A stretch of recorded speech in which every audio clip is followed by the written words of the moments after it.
주 여호와의 영이 내게 내리셨으니 여호와께서 내게 기름을 부으사.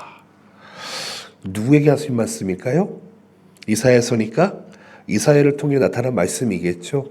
근데 여기 나와 있는 사실은 이 기름을 부으사, 기름 부음 받은 자, 우리 수요일 날에 뭐라 그랬죠? 그리스도, 예수님의 사역이 나타나 있습니다. 이 이사야서는 예수님이 탄생하시기 전에 벌써 몇 년 전이에요? 최소한 600년 전 이전에 쓰여져 있던 구약 성경입니다. 예수님을 이야기하고 있습니다. 저는 오늘 이 이사야서 61장 1절에서 3절 말씀을 통해서 슬퍼하는 자에게 화관을 주었던, 그 슬픔을 대신해서 찬송의 옷을 입었던 한 사람을 소개하려고 합니다. 그 사람의 이름은 베냐민입니다. 베냐민. 우리나라 말로는 베냐민 이렇게 되어 있는데 정확하게는 벤야민입니다. 히브리어로 벤야민이에요. 벤야민. 여러분 이거 상식인데 벤이라는 단어를 잘 기억하십시오. 벤은 성경에서 정말 많이 나옵니다. 벤은 누구누구의 아들이다 라는 뜻이에요. 그럼 야민의 아들이라는 뜻이겠네요. 그렇죠? 야민은 의의 손, 의의 오른손, 능력의 손이라는 뜻을 가지고 있어요. 그렇게 따지면은 베냐민이라는 사람은 그냥 처음부터 태어났을 때부터 베냐민이었겠구나, 능력의 사람이었겠구나 라고 생각해 보게 되는데요. 저는 오늘 이 처음의 스타트, 그 오리진을 함께 살펴봤으면 좋겠습니다. 금요교회를 사랑하셔서 나오신 여러분 한 분 한 분을 예수님의 이름으로 축복하고 환영합니다. 아멘. 우리 동명복음교회 금요기도회는 성경에 나타나 있는 한 인물을 조명하는 시간을 갖습니다. 그래서 한 5가지 정도의 그 인물을 통한 주제를 가지고 기도 제목을 삼고 기도하는 시간을 갖습니다. 오늘의 주인공은 베냐민입니다. 베냐민의 이야기를 보면은요, 어떻게 인간의 슬픔을 축복으로 바꾸시는지를 이야기하고 있습니다. 베냐민이 몇째인지 아시는 분 계십니까? 네, 그렇죠. 상식이 뛰어나십니다. 베냐민은 누구의 아들이죠? 그렇죠. 야곱의 아들이죠. 야곱의 12번째 아들입니다. 막내입니다. 그런데 그의 탄생이 이름을 보면 기쁨일 것 같은데 사실은 슬픔 속에서 태어났다는 것입니다. 그의 어머니는 야곱이 아주 사랑하는 라헬이라는 어머니였습니다. 근데 라헬은 베냐민을 낳고 죽게 됩니다. 그렇죠? 그래서 아들의 이름을 사실은 베냐민이 아니라 뭐라고 지었냐면 베노니다 라고 지었어요. 베노니. 이게 무슨 뜻이냐면은 슬픔의 아들이다. 내가 슬픔 중에 나았다. 내가 고통 중에 나았다라는 뜻으로 베노니라고 엄마가 이름을 지었어요. 그런데 아버지 야곱은 그렇지 않다. 슬픔 중에 나왔고 고통 중에 나와서 어머니가 생을 마감했을지는 몰라도 너는 오른손의 아들이다 라고 이야기하고 있습니다. 하나님은 그 바로 야곱의 믿음을 통해서, 고백을 통해서 인간의 눈물 속에서도 새로운 생명의 역사를 시작하심을 보게 됩니다. 이스라엘 지파가 몇 지파일까요? 12지파예요. 그런데 여러분 12지파 중에 북이스라엘이 몇 지파인지 아세요? 10지파입니다. 10지파.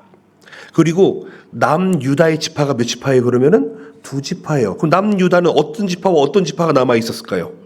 유다와 베냐민이 남아 있었어요. 신기한 건 뭔지 아세요? 12지파 중에서 10지파가 사라지게 됩니다. 그래서 지파가 남아있지 않아요. 왜냐하면 아수르 제국이 북이스라엘을 점령하고 아수르 제국이 가장 잘하는 게 뭐야? 혼혈을 만들어버립니다. 절반은 아수르로 데려가고 절반은 아수르 사람이 와서 피를 섞어버려요.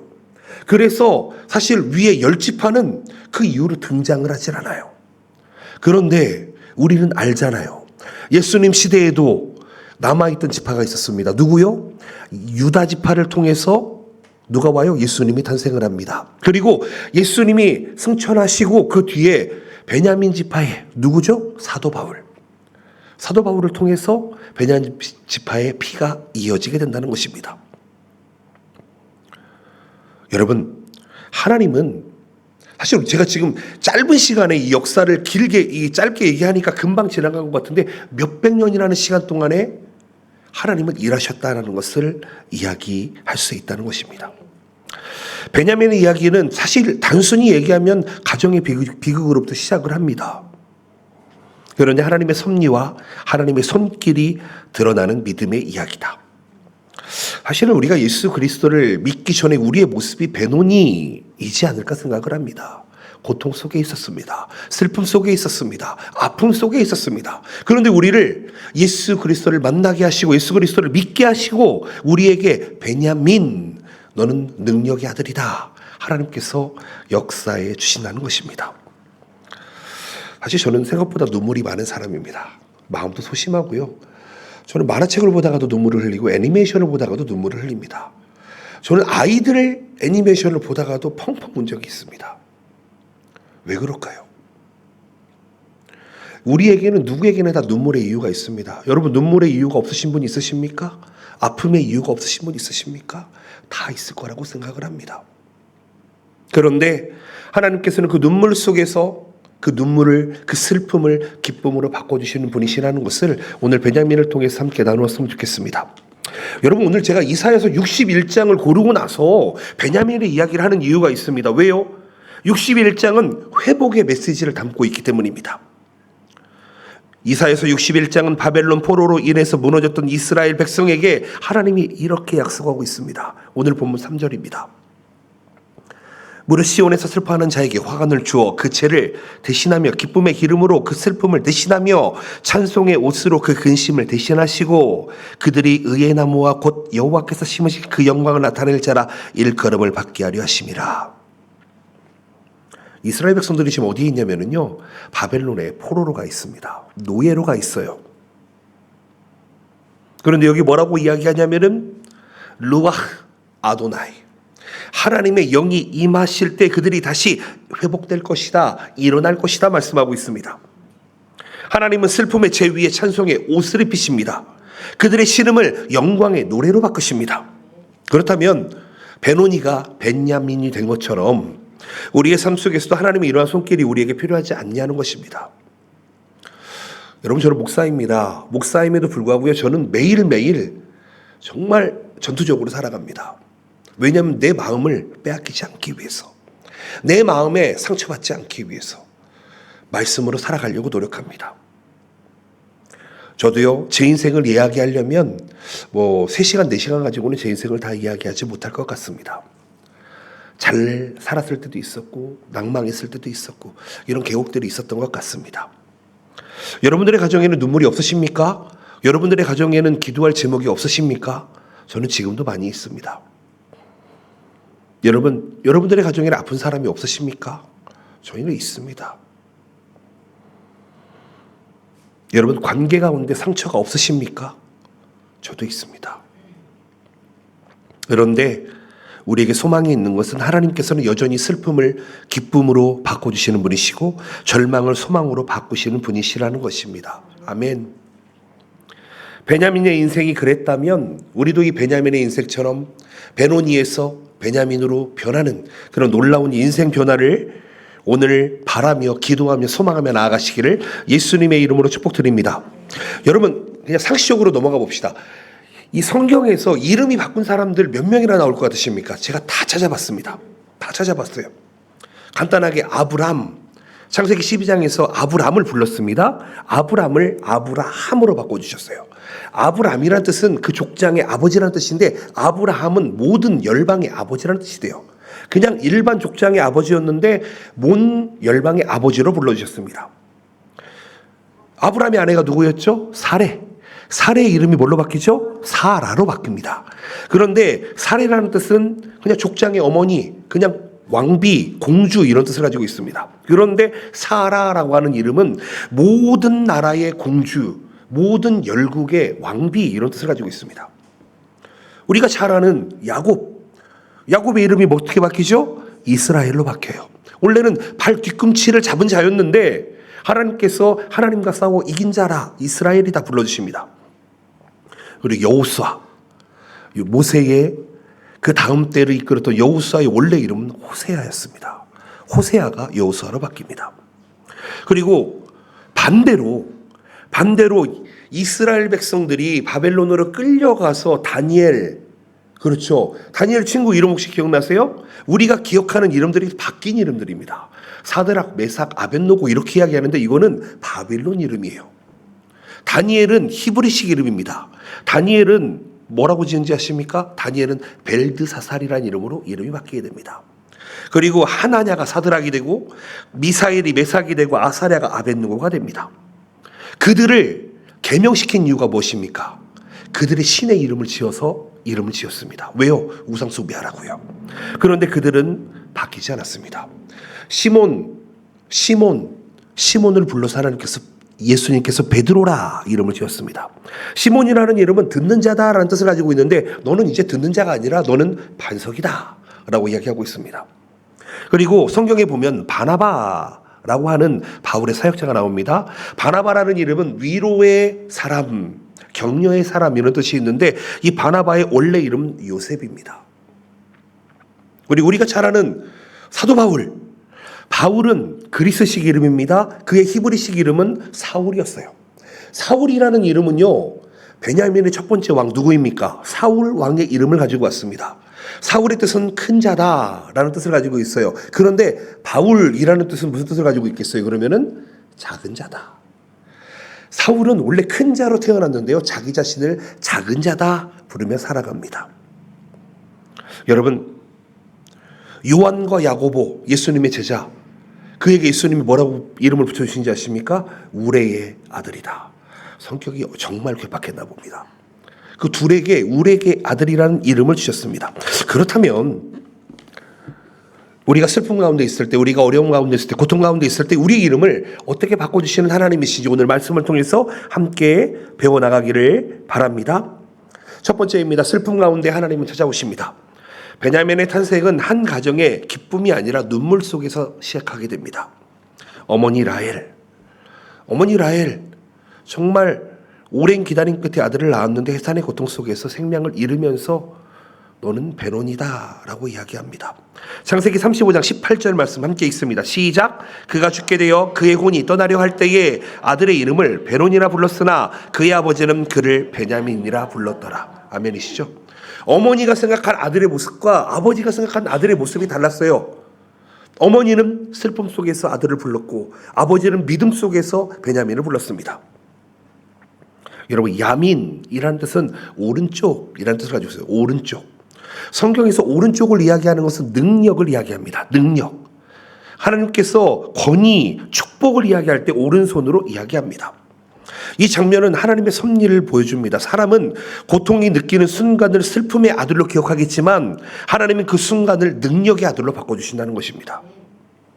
야곱의 믿음의 선포는 현실의 슬픔을 넘어서 하나님의 약속을 바라보는 신앙의 고백이었어요. 여러분, 야곱이 라헬을 얻기 위해서 자신의 삼촌집 라반 집에 가서 몇 년을 고생한지 아십니까?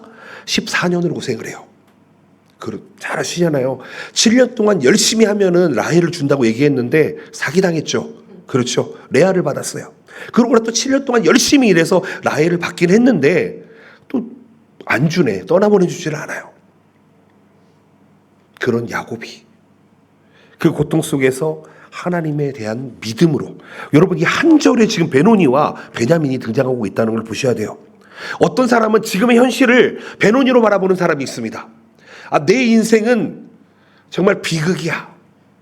나는 비극의 주인공이야. 이렇게 살아가는 사람이 있어요. 똑같은 상황을 보면서. 근데 믿음이 있는 사람은 그 상황을 베노니로 보지 않아요. 베냐민으로 봅니다. 아멘이시죠? 여러분, 우리가 신앙생활 하다 보면 그런 사람들이 꼭 있어요. 그렇다고 해서 그가 나쁘다라는 게 아닙니다. 믿음의 형편에 따라서 때로는 내 환경이 내 뜻대로 되지 않을 때, 내가 정말 감당하지 못할 때는 베노니처럼 살아갈 수 있지만 사실은 우리에게는 베냐민의 눈이 열려야 하는 줄로 믿습니다. 여러분, 그렇다는 것은 우리의 신앙생활을 바라볼 때 내가 믿음으로 보느냐 아니면 내 환경을 보느냐입니다. 그렇죠? 그렇죠. 사실은 여기 우리 딸이 와 있나? 예. 걱정이 많습니다, 요즘. 이게 참 벌써 몇 학년인데 아직도 곱하기 뭐 나누기도 못하고 빼기도 못하고 고트는 힘듭니다. 아내와 이런저런 얘기 많이 나누는데 아유 부끄럽네 좀.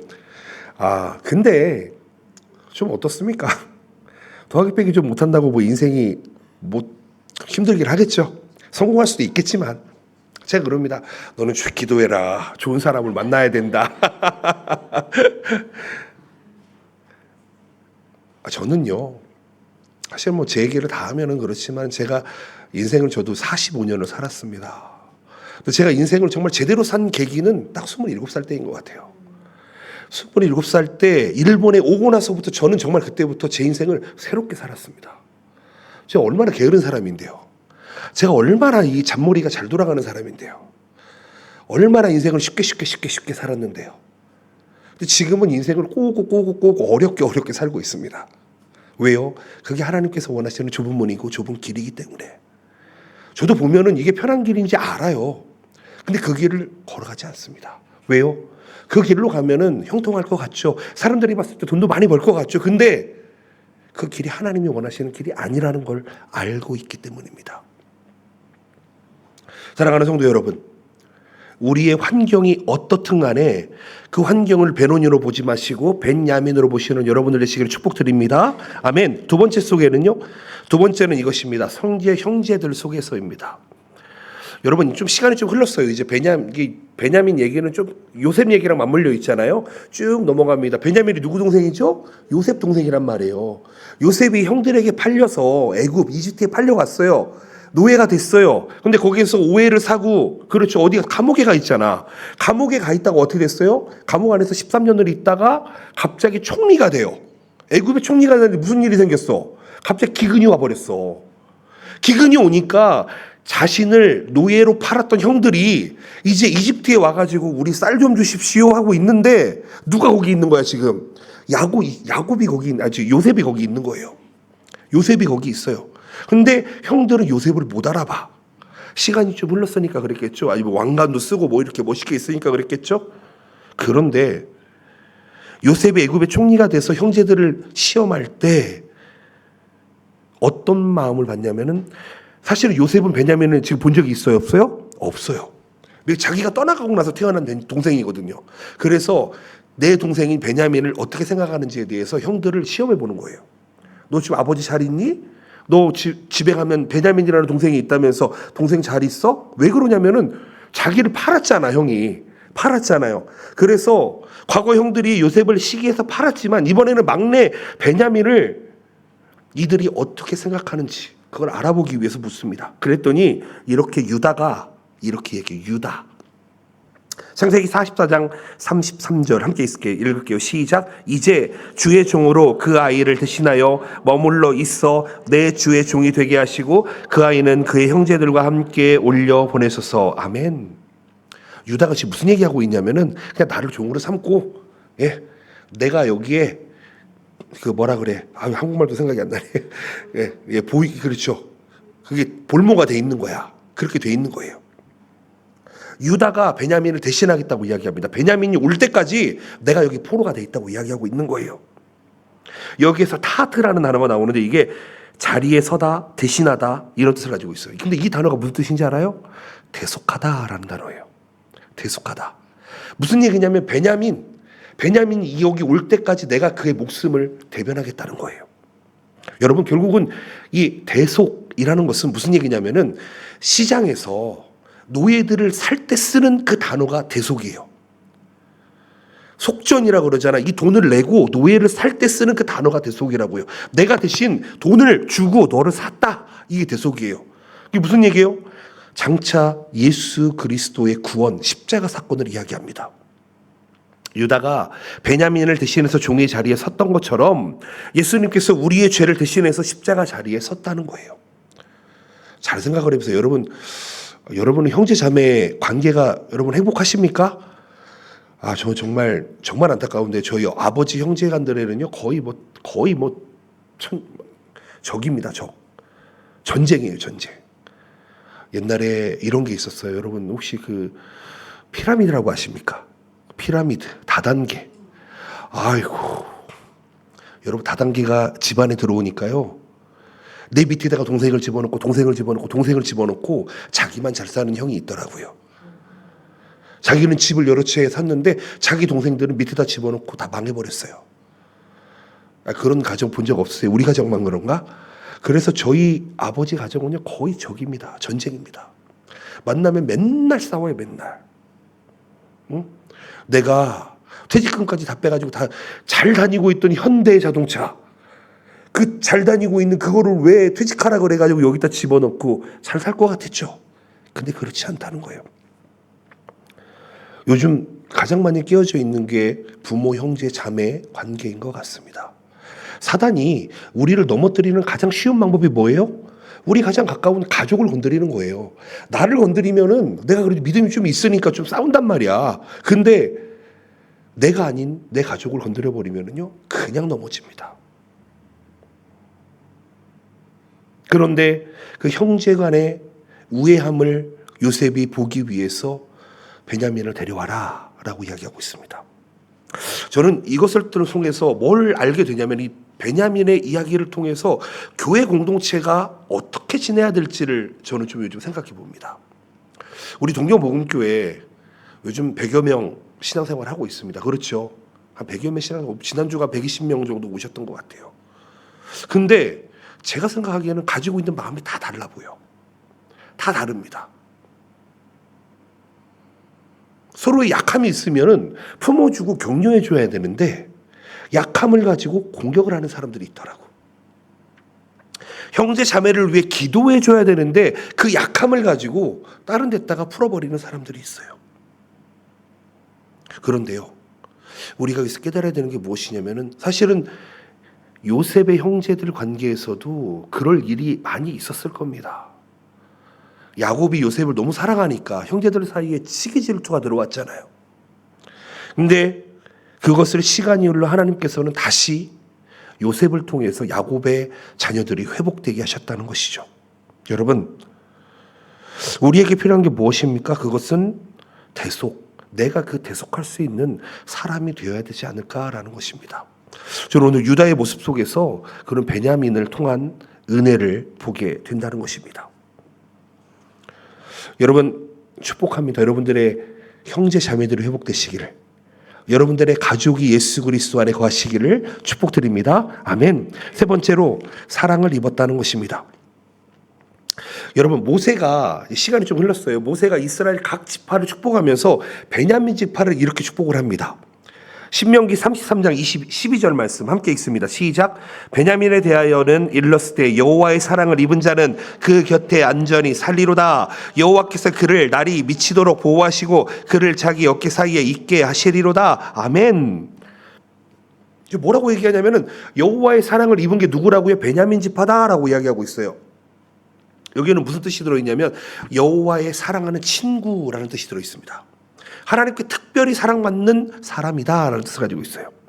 자기 어깨 사이에 처하게 하시리로다 라는 뜻은 무슨 얘기냐면은 하나님이 자기 어깨와 어깨 사이에 그를 둔다는 얘기예요. 무슨 얘기? 어깨와 어깨 사이가 어디야? 가슴이잖아. 가슴을 이렇게 품어준다는 얘기입니다. 마치 어린 자녀를 품에 안듯 하나님의 친밀한 사랑 아래 두신다라는 뜻이에요. 여러분 여러분들 품어주신 적 있으십니까? 저는 일본에 왔을 때 제가 전에 다니던 교회가 성산교회예요. 동경 성산 그리스도 교회인데 그때는 제가 지금과 같이 뚱뚱하지 않고요. 그때는 한 68kg, 70kg 뭐 이 정도 됐습니다. 지금보다 절반밖에 안 나갔죠. 근데 참 신기한 게 교회 오면은 권사님은 나이 찍으시듯이 권사님 한 분이 이렇게 안아주셨어요. 이렇게. 아유 우리 무연이 왔어? 이렇게. 근데 되게 신기합니다. 사실 그 나이 때 제대로 누구한테 안겨본 적이 없어요. 누군가가 나를 안아주고 토닥토닥 해주니까 울컥하더라고. 그래서 많이 울었어요, 진짜. 저 우리 교회도 지금 그랬으면 좋겠어. 아니 저는 이성 말고요. 저기 동성끼리 우리 권사님들, 우리 여자 청년들 좀 안아주세요. 우리 장로님들, 집사님들, 남자 청년들도 안아주세요. 얼마나 좋아. 얼마나 좋아. 여러분 누군가의 품 안에 안겨 있다라는 게 얼마나 큰 사랑인가요? 마치 어린 자녀를 품에 안듯 하나님의 친밀한 사랑 아래 두신다라고 이야기합니다. 베냐민이 그런 존재였다는 거예요. 그래서 참 베냐민은 지금까지도 그 명맥을 유지하고 있잖아요. 이 말씀은 하나님께서 얼마나 작고 연약한 자를 막내 12번째 아들, 태어날 때부터 베노니였던 그 아들, 작은 지파였지만 하나님 그를 여호와의 사랑을 입은 자다라고 불러주십니다.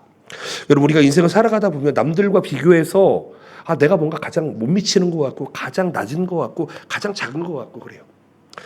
요즘 좀 제 속상한 얘기를 들었습니다. 우리 둘째 친구애가 이렇게 얘기했대요. 야, 너 맨션 산다며? 너 거지냐? 그랬대요. 그래서 이것도 무슨 얘기인가 또. 그래서 맨션에 사는 게 거지래. 그런 얘기를 들었다는 거야. 뭐 그런 표현을 들었다는 거예요. 그랬어요. 야, 맨션에 사는 게 얼마나 좋은 건데 그걸 거지라 그래. 근데 그 얘기한 애가 뭐라고 이야기하냐면은 자기는 이꼬다테, 이케야에 사니까 자기는 부자고 저기 맨션에 사는 거는 거지나 사는 거 이렇게 얘기했다는 거야. 너무 속상하더라고. 근데 나는 지금 가장 좋은 데 살고 있거든요. 여러분 10층에서 살아보셨습니까? 10층에서. 여러분 10층 좋아요, 여러분. 왜 그런지 아세요? 저는 인생을 정말 한국에 살 때에는 지하에만 살아봤어요. 정말 반지하에만 살아봤어요.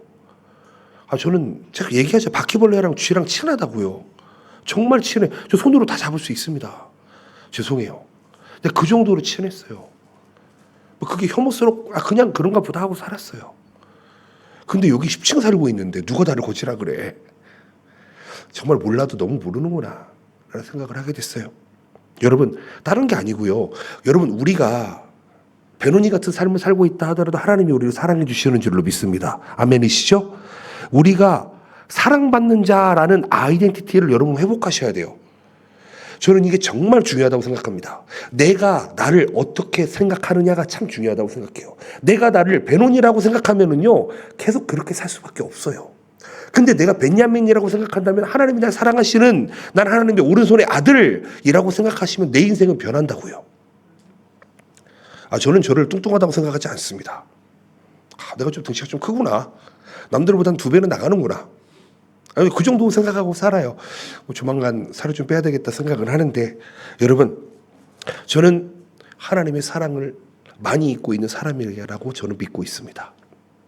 여러분도 그렇게 믿으셔야 돼요. 아멘이시죠? 하나님의 사랑 안에 거하시기를 축복드립니다.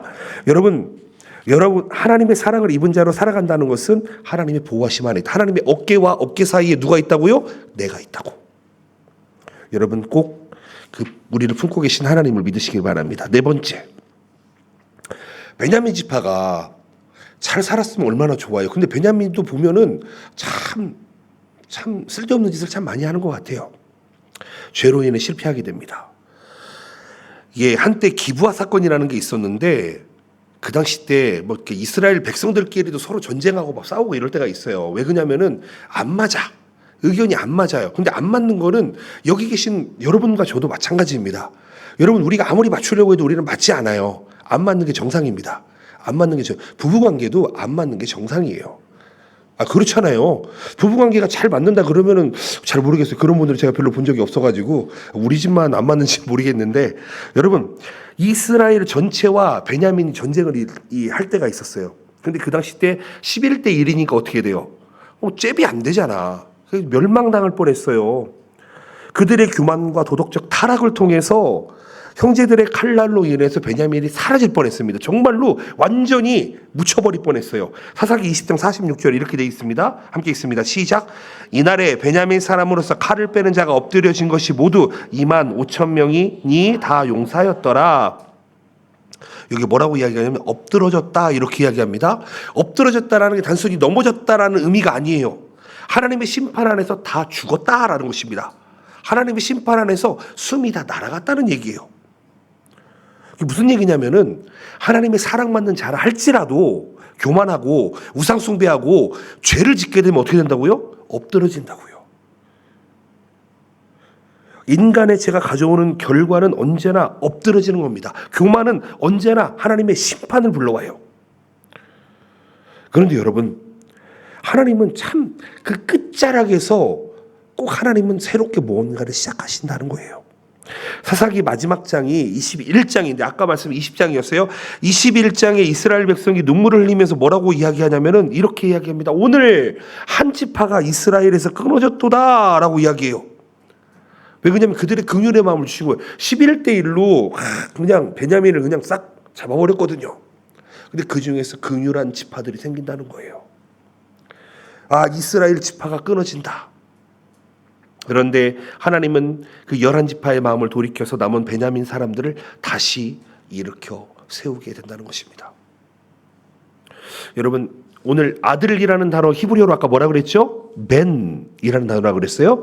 야민은 오른손이라 그랬어요. 그래서 오른손의 아들이 벤야민이에요. 오늘 단어 중에 하나 더 배웠으면 좋겠습니다. 여러분, 쿰이라는 단어입니다.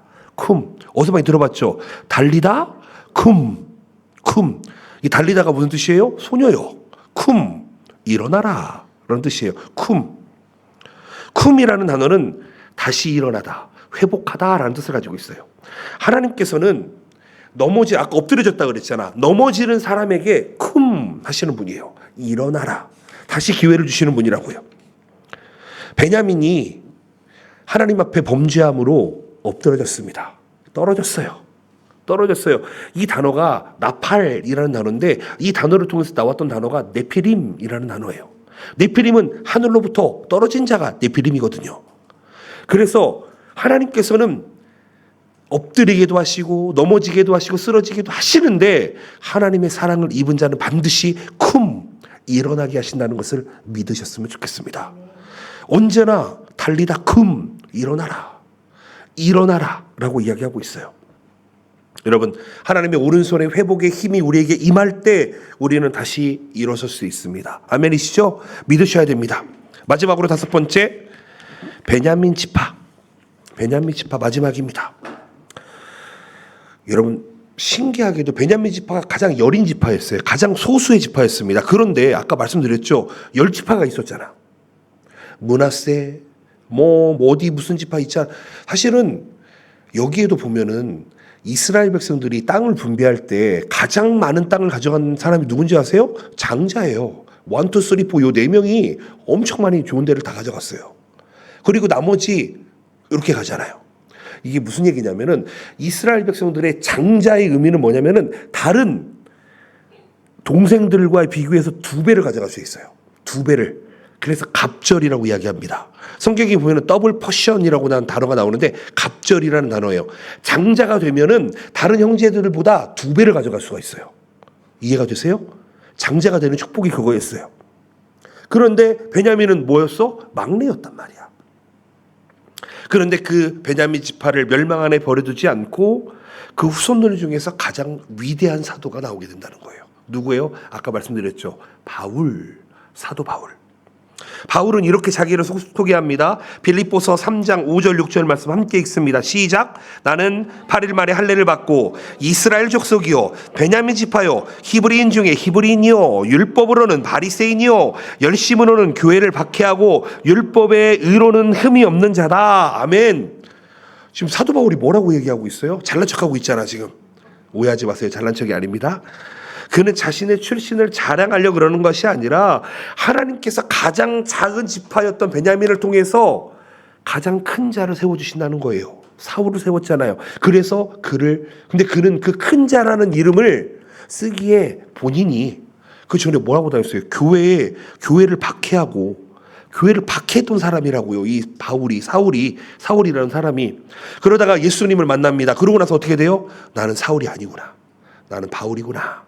라고 살아간 사람이라는 것입니다. 시편 118편 16절 말씀 이렇게 이야기합니다. 여호와의 오른손이 높이 들렸으며 여호와의 오른손이 권능을 베푸시는도다. 여러분 기억하셔야 됩니다. 여러분들이 어떠한 상황 속에 있더라도 여러분은 하나님의 오른편에 있어요. 하나님의 오른손이 여러분을 붙들고 계십니다. 능력이 여러분을 붙들고 계셔요. 하나님께서 베냐민 지파를 그 바벨론으로부터 아수르로부터 지켜주시고 여러분 사도 바울에게 이르게 한 이유가 무엇입니까? 바울을 통해서 이방인 선교가 열려야 되기 때문이에요. 아멘이시죠? 다 이유가 있다는 거예요. 그렇다면 한때 죄로 쓰러졌던 지파를 복음의 도구로 회복하시는 하나님, 엎드려져 있는 쓰러져 있던 떨어져 있던 그를 세우시는 하나님. 여러분 사도 바울은 과거에 교회를 핍박하던 자였습니다. 그런데 부활하신 주님을 만나고 어떻게 됐어요? 완전히 예수 그리스도를 전하는 오른손 능력의 사람이 되었다는 거예요. 고린도전서 15장 10절 말씀 함께 있습니다. 시작. 그러나 내가 다 된 것은 하나님의 은혜로 된 것이니 내게 주신 그의 은혜가 헛되지 아니하여 내가 모든 사도보다 더 많이 수고하였으나 내가 한 것이 아니요 오직 나와 함께 하신 하나님의 은혜로다. 이게 무슨 얘기냐면 베냐민 지파를 대표하는 바울이 이야기하고 있는 거예요. 지금 작고 연약했던 지파, 베논이었던 지파, 쓰러졌던 지파, 그가 복음의 역사를 이어가는 통로가 되었다는 겁니다. 그렇다면 우리가 좀 생각을 해봐야 돼요. 우리 삶 속에서도 분명히 죄가 있을 것이고 우리 삶 속에서도 분명 나팔 쓰러질 때가 있을 건데 그럼 우리가 어떻게 해야 되겠냐는 거예요. 내가 쿵 할 수 있는 방법이 무엇인지, 내가 벤야민 오른손의 아들이 되는 방법이 무엇인지를 깨달아야죠. 그렇게 살아가야죠. 저는 이 자리에 모인 한 분 한 분이 하나님의 손에 붙들리는 한 분 한 분 되시기를 예수님의 이름으로 축복드립니다. 사실 제가 좀 설교를 잘 못하는 것 같아요. 어떤 분이 그렇게 얘기하시더라고요. 목사님 설교는 너무 쉬워요. 그러시더라고. 그래서 그럼 다행이다. 저는 그 생각을 했어요. 쉬우면 좋은 거 아니에요? 어려운 얘기 막 하는 것보다는 쉬운 얘기 하는 게 좋잖아. 쉬운 것도 여러분 내 삶 속에 정착시키기가 쉽지는 않습니다. 당연한 게 아니에요. 당연한 게 아닌 은혜를 아는 사람은 절대 그렇게 살지 않아요. 사랑하는 성도 여러분, 베논이 슬픔의 인생에서 벤야민 오른손의 아들, 능력의 아들로 살아가는 오늘 베냐민과 베냐민 지파의 이야기를 살펴봤습니다. 슬픔이 오리진이었어요. 슬픔 가운데 태어났어요. 그런데 하나님께서 그 눈물을 능력으로 바꿔주십니다. 인생의 깊은 고통과 상실 속에서 여전히 하나님이 일하신다는 거예요. 근데 이게 사실 저도 20대 때 잘 몰랐어요. 교회를 10년 다녔어도 잘 몰랐어요. 근데 요즘 들어서 정말 내가 이거를 그때 깨달았으면 얼마나 좋았을까 그 생각하고 있습니다. 내가 지금 가지고 있는 이 믿음을 10년 전, 20년 전에 가졌으면 얼마나 좋았을까. 제가 그래서 청년들한테 잔소리 정말 많이 해요. 죄송해요. 우리 자매들한테는 많이 안 하는데 우리 남자 청년들한테는 데려다 놓고 그냥 잔소리 겁내 많이 합니다. 왜요? 슬픔의 아들로 살지 말라고. 오른손에 능력의 아들로 살으라고. 여러분, 우리가 실패의 자리에서 넘어질 때가 있습니다. 쓰러질 때가 있어요. 근데 하나님께서 우리를 새롭게 세워주신다는 것을 믿어주시면 좋겠습니다. 믿으셔야 돼요. 믿어지셔야 돼요. 혹 오늘 밤에 우리 인생 속에 혹시 베논이가 남아있다면 여러분 잘 해결해 보시기 바랍니다. 여러분들의 인생 속에 정말 아픔, 슬픔 있다면 여러분 이 시간에 잘 해결해 보시기를 축복드립니다. 그 평생 가지고 가지 마세요. 우리 뒤에 학생이 한 명 있는데 우리 저 학생한테 제가 그런 얘기 했던 기억이 나네요. 사춘기하고는 오래 사귀지 마. 사춘기랑 오래 사귀면은 좋을 게 하나도 없어. 사춘기는 사귈 수밖에 없어요. 누구나. 사춘기 때는 누구나 보내게 돼요. 근데 그 사춘기를 너무 오래 보내게 되면은 너무 시간을 낭비하는 거야. 여러분 동의하십니까? 사춘기는 있어야 돼요. 그런데 너무 오랜 시간을 사춘기 속에 있으면은 자기 안에 갇혀 있으면 자기에게 좋을 거 하나도 없습니다. 제가 그래서 그때 이런 얘기 했던 것 같습니다. 야, 3개월 줄 테니까 3개월 동안은 터치 안 할게. 3개월 있다가 헤어지고 빨리 돌아와. 이런 얘기를 했던 기억이 있어요. 여러분 베논이랑 오래 사귀시지 않으시기를 바랍니다. 베논이 빨리 해결하시기를 바랍니다. 혹시 여러분들의 과거가 있다면 우리한테 이야기 못하는 과거가 저도 많아요. 제 과거가 얼마나 많은 사람인데 여러분 근데 그 과거 가지고 지금 살고 있지 않아요. 저는 지금 현재를 살고 있습니다. 믿음으로 현재를 살아가고 있어요. 과거를 빨리 청산하십시오. 과거를 빨리 회개하십시오. 과거를 빨리 참여하시고 하나님께 모두 맡기고 이제 새로운 인생을 살아가시라고요. 아직도 우리 엄마 아빠가 수저니까 나는 이렇게 힘들어. 아니요. 여러분 10대 때라 그런 얘기 할 수 있어요. 근데 20대 30대 되고 나서 아직도 부모님 이야기하면 여러분 잘못 사는 겁니다. 잘못 사는 거예요. 이제 좀 30살을 일입이라고 이야기해요. 뜻을 세우는 나이라고 이야기합니다. 최소한 30 정도 살았으면은 아니 20대 중반을 넘기셨으면 이제 좀 어른처럼 살아보세요. 어른처럼 살아보세요. 청년이니까 받기만 하고 이런 거 아니에요. 여러분들도 좀 생각의 변화가 필요합니다. 바뀌셔야 됩니다. 30대도 바뀌셔야 되고요. 40대도 바뀌셔야 됩니다. 여기서 한번 결단해 보십시오. 내가 가지고 있는 배론이 다 해결해 보십시오. 배론이 가지고 살지 마세요. 여러분들의 인생이 꼬여요. 벤야민으로 사세요. 아멘이시죠? 제가 오늘 너무 잔소리를 많이 하는 것 같습니다. 우리 가운데 꼭 고난이 왔다. 그것은 끝이 아닙니다. 하나님의 계획이 드러나는 과정이 될 거라는 것을 기억해 보십시오. 여러분 그렇기 때문에 낙심하지 마시고 하나님의 뜻을 구해 보십시오. 다시 시작해 보십시오. 지금이 여러분들이 벤야민으로서 살아갈 수 있는 가장 최고의 시간이라는 것을 기억하십시오. 혹 슬픔이 있으십니까? 여러분 금요일 날 왜 우십니까? 저 사실은 많이 웁니다. 금요일 날에. 한번 보시면 아시겠지만 저 눈물 되게 많이 흘리고 있어요. 콧물, 침 엄청 튀기고 있습니다. 왜요? 이 자리가 아니고서는 이렇게 정말 하나님께 부르짖으면서 할 시간이 없기 때문에 그래요. 여러분들 인생 포기하지 마세요. 배노니로 살지 마시라고요. 여러분들의 눈물의 기도가 하나님의 능력의 기도로 변하게 해주실 줄로 믿습니다. 여러분들의 절망의 자리가 하나님의 오른손의 자리, 능력의 자리가 되시는 줄로 믿습니다. 신명기 33장 12절 말씀 함께 읽고 말씀 마치겠습니다. 시작. 베냐민에 대해서는 일렀을 때 여호와의 사랑을 입은 자는 그 곁에 안전히 살리로다. 여호와께서 그를 날이 마치도록 보호하시고 그를 자기 어깨 사이에 있게 하시리로다. 아멘. 하나님의 품 안에 있으시기를 축복드립니다. 기도합니다.